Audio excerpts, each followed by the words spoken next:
जब आप भारत की विरासत की बात करते हैं तो मेरे दिमाग में बप्पा रावल आते हैं, मेरे दिमाग में महाराणा उदय सिंह आते हैं, मेरे दिमाग में महाराणा प्रताप आते हैं, मेरे दिमाग में अलाउद्दीन खिलजी नहीं आता, मेरे दिमाग में बाबर नहीं आता, मेरे दिमाग में अकबर नहीं आता। मैं इसका क्या करूं?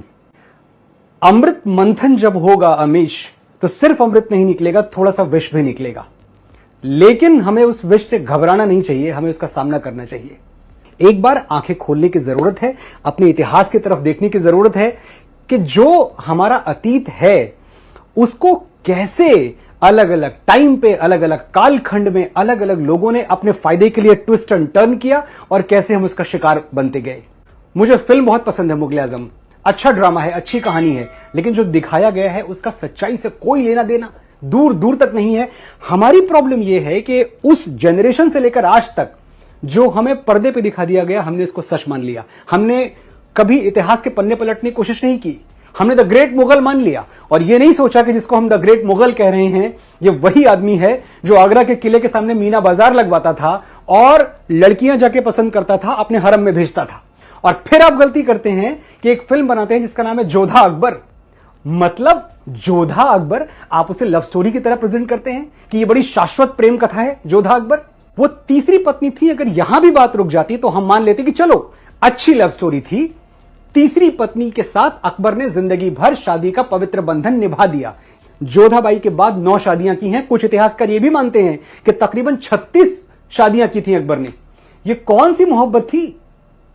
ये कौन सी मोहब्बत थी जो कभी रुकी ही नहीं? ये कौन सी मोहब्बत थी कि 1562 में अकबर जोधाबाई से विवाह करते हैं और 21 जून 1576 को पूरा मालवा उजाड़ देते हैं, बाज बहादुर को मार देते हैं, रानी रूपमती खुदकुशी कर लेती हैं क्योंकि रानी रूपमती के रूप का वर्णन सुन के यह आदमी पागल हो गया था।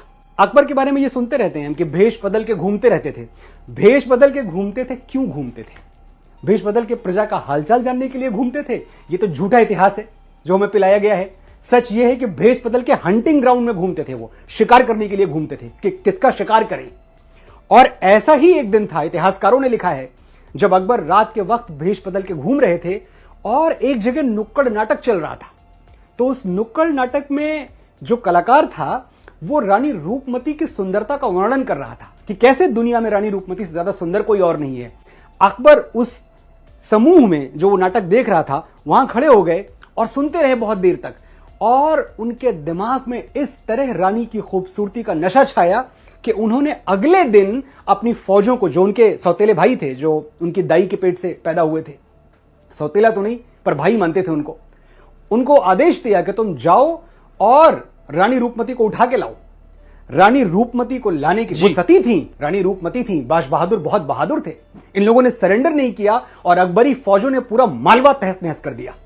वो मालवा जो साहित्य का, संगीत का, लिटरेचर का, अदब का गढ़ था, जहां कोई बुराई ही नहीं थी। मैं ये कह दूं, अगर एक जो परफेक्ट स्टेट होता है, परफेक्ट ऑर्डर में स्टेट होता है, मालवा ऐसी जगह थी। अकबरी फौजों ने सब बर्बाद कर दिया। यह जोधाबाई से शादी के तकरीबन 14 साल बाद की घटना है। तो अकबर तो कहीं रुका ही नहीं, जब तक जिया अपनी हवस, अपनी वासना का पुजारी बना रहा।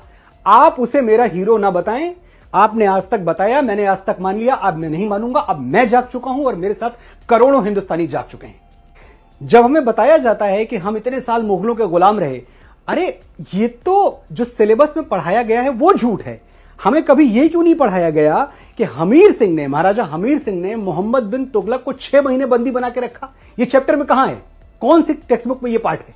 हमें क्यों नहीं बताया गया कि महाराणा कुंभा ने खिलजी को महीनों कैद में रखा? हमें क्यों नहीं बताया गया कि महाराणा सांगा ने दिल्ली के सुल्तान इब्राहिम लोदी को खटोली के युद्ध में पराजित किया और बुरी तरह पराजित किया? हमें 7वीं सदी क्यों नहीं गिनवाई जाती, जब बप्पा रावल ने मोहम्मद बिन कासिम को ईरान तक दौड़ा दौड़ा के मारा था? ये सब हमें नहीं पढ़ाया जाता। हमें तो पढ़ाया जाता है कि भारत में मुगलों का रास्ता, जबकि उनकी सल्तनत तो भारत की सल्तनत नहीं थी, दिल्ली सल्तनत थी। यानी कुल मिलाकर दिल्ली के इर्द गिर्द राज करते थे।